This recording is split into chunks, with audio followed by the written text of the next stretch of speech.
तो दोस्तों नमस्कार, स्वागत है आपका हमारे यूट्यूब चैनल सम्राट एजुकेशन में। दोस्तों आज की इस वीडियो में आप लोगों को इंट्रोडक्टरी टू फॉरेस्ट्री का आंसर की बताने वाला हूं। इसके पहले मैंने आप लोगों को 36 क्वेश्चन बताया हुआ था।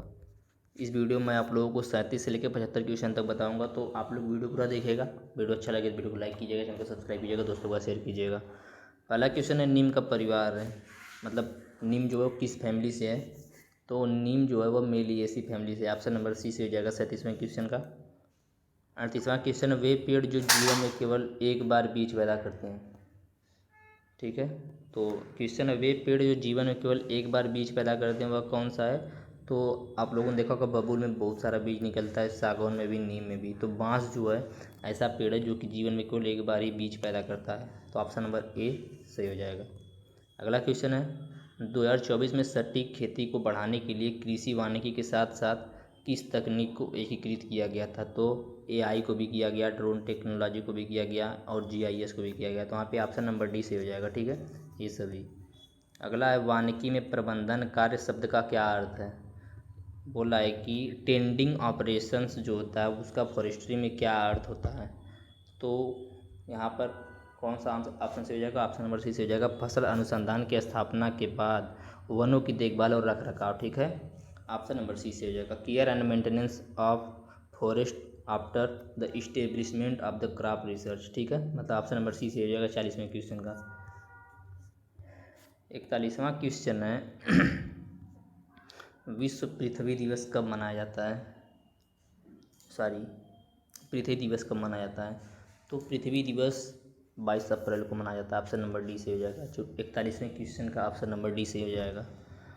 अगला क्वेश्चन है भगवान शिव की पूजा में किस वृक्ष की पत्तियां आमतौर पर अर्पित की जाती हैं। तो ये बहुत ही आसान क्वेश्चन है और उम्मीद करते सभी का सही होगा।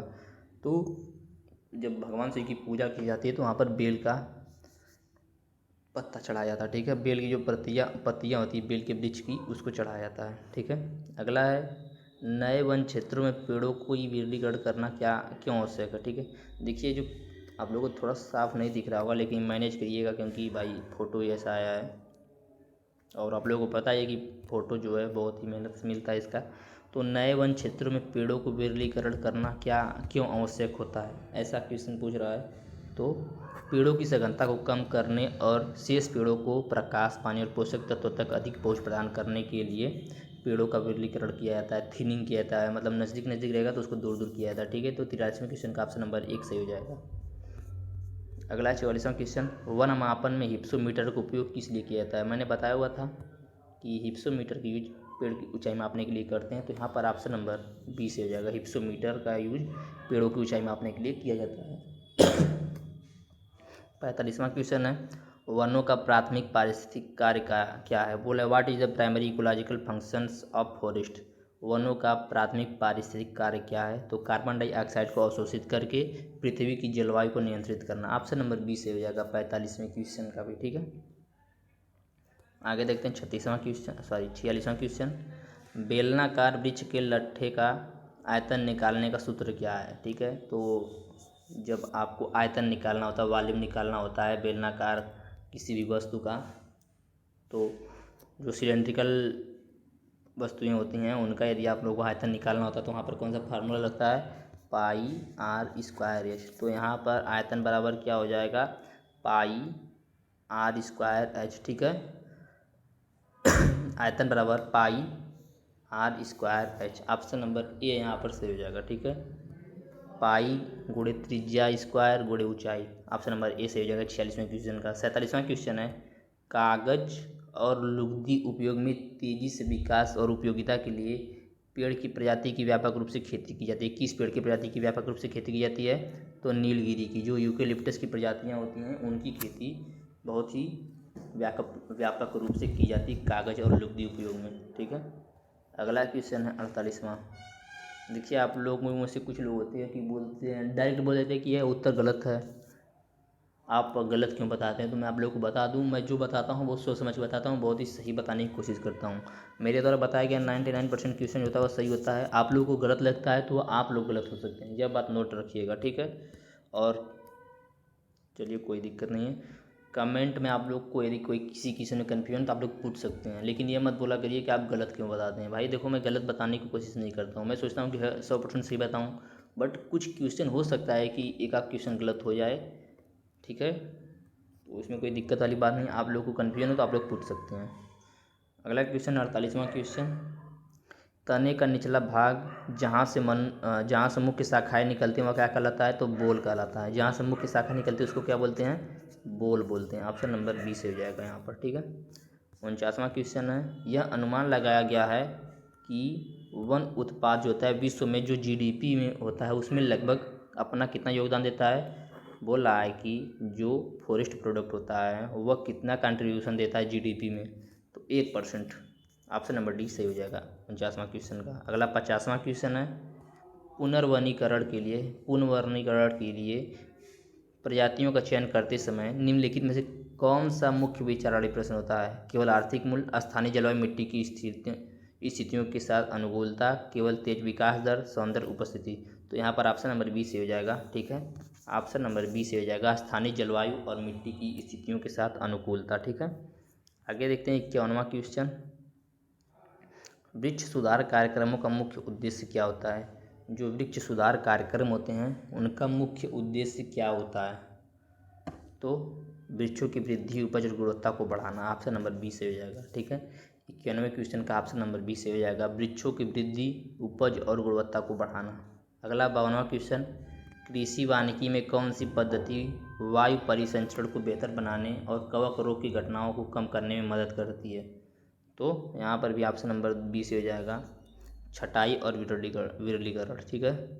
क्वेश्चन क्या बोला देखिए, कौन सी पद्धति वायु परिसंचरण को बेहतर बनाने और कवक रोग की घटनाओं को कम करने में मदद करती है? अब यहाँ पे कवक रोग दे दिया तो कुछ लोग भाई डायरेक्ट बोल देंगे केमिकल। तो देखिए पहले क्या बोला, वायु परिसंचरण को बेहतर बनाने और कवक रोग की घटनाओं को कम करने में मदद करता है, तो छटाई और विरलीकरण, ठीक है। ऑप्शन नंबर 20 हो जाएगा, ठीक है। अगला क्वेश्चन 53वां क्वेश्चन, कृषि वानिकी प्रणाली में प्रजातियों की विविधता रोग प्रबंधन में कैसे मदद करती है? तो ऑप्शन नंबर ए सही जगह, रोग जनकों के प्रसार को कम करके। यदि हम पैथोजन के स्प्रेडिंग को कम कर देंगे तो उससे हम लोग जो कृषि वानिकी प्रजाति में विविधता होती है, उसमें रोग को प्रबंधित कर सकते हैं, ठीक है। अगला, कृषि वानिकी प्रणालियों में दीमक द्वारा किया जाने वाला प्राथमिक नुकसान क्या है? तो भैया सबसे पहले जड़ प्रणाली को नष्ट करता है, फिर पेड़ की संरचना को कमजोर करता है, ठीक है। ऑप्शन नंबर 20 हो जाएगा 54वें क्वेश्चन का। अगला क्वेश्चन है, कृषि वानिकी में सूखे की स्थिति में माइकोराइजा का निम्नलिखित में से कौन सा लाभ है? जब सूखा की स्थिति होता है उसमें माइकोराइजा का यूज करते हैं तो उससे क्या लाभ होता है? तो यह पौधों की जड़ों द्वारा जल को अवशोषित करता है और अवधारण में वृद्धि करता है, ठीक है। तो 55वें क्वेश्चन का ऑप्शन नंबर 20 सही हो जाएगा। आगे 56वां क्वेश्चन है, वृक्ष नर्सरी के लिए स्थान का चयन करते समय विचार करने के लिए प्राथमिक कारक क्या है? तो जल स्रोत से निकटता, छाया की उपलब्धता, मिट्टी की उर्वरता। तो ऑप्शन नंबर डी से हो जाएगा, ठीक है। वृक्ष नर्सरी के लिए पूछ रहा है, यह बात याद रखिएगा, यदि आपको नर्सरी वृक्ष के तैयार करना है तो उसके लिए स्थान के बारे में पूछ रहा है, तो यहाँ पर ऑप्शन नंबर डी से हो जाएगा 56वें क्वेश्चन का। 57वां क्वेश्चन है, गली खेती में फसल उगाने से मिट्टी की उर्वरता में सुधार होता है। बोला है कि जब हम एले क्रॉपिंग करते हैं उस समय फसल उगाने से मिट्टी की उर्वरता में सुधार होता है, मुख्यतः इस प्रकार, पेड़ों के बिना लगातार फसल उगाना, फलीदार पेड़ों से नाइट्रोजन स्थिरीकरण और कांटे की पत्तियों से कार्बनिक पदार्थ, खेतों से सभी कार्बनिक पदार्थ हटाना, अधिक रासायनिक। तो यहाँ पर आप लोगों को देख के समझ में आ गया होगा, ऑप्शन नंबर 20 सही है, ठीक है। ऑप्शन नंबर 20 जो है वह सही है, फलीदार पेड़ों से नाइट्रोजन स्थिरीकरण और कांटे की पत्तियों से कार्बनिक पदार्थ, ठीक है।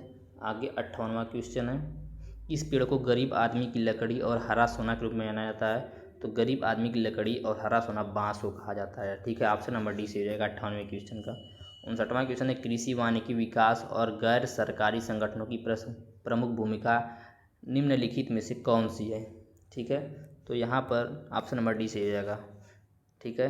किसानों को वित्तीय सहायता प्रदान करना, क्षेत्र परीक्षण और अनुसंधान आयोजित करना, कृषि वानिकी तकनीकों पर जागरूकता फैलाना और प्रशिक्षण प्रदान करना। ऑप्शन नंबर डी से हो जाएगा 59वें क्वेश्चन का।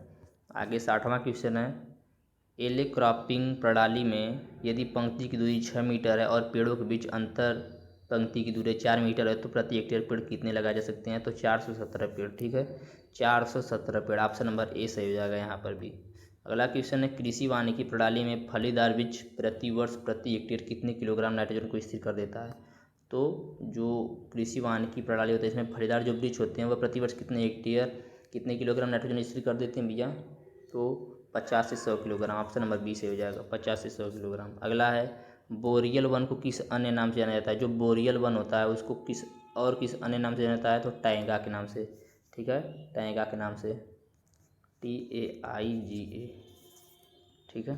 अगला क्वेश्चन है भारत वन स्थिति report ISFR Indian state of forest report किस सरकारी एजेंसी द्वारा जारी की जाती है? तो भारतीय वन सर्वेक्षण द्वारा FCSI के द्वारा, फॉरेस्ट सर्वे ऑफ इंडिया के द्वारा। अगला 64वां क्वेश्चन, PK नायर कृषि वानिकी से संबंधित किस अंतर्राष्ट्रीय संगठन से जुड़े हैं?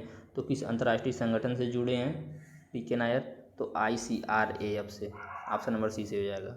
अगला है MS स्वामीनाथन जिन्हें भारत में हरित क्रांति के जनक कहा जाता है, उन्होंने कृषि वानिकी प्रथाओं को कैसे प्रभावित किया? तो यहाँ पर भी आप लोगों को इसका उत्तर पता होगा, ऑप्शन नंबर बी से हो जाएगा, ठीक है। कृषि वानिकी प्रणालियों के साथ उच्च उपज वाली फसल किस्मों को एकीकृत करके उन्होंने कृषि वानिकी प्रथाओं को प्रभावित किया था, ठीक है। अगला 66वां क्वेश्चन,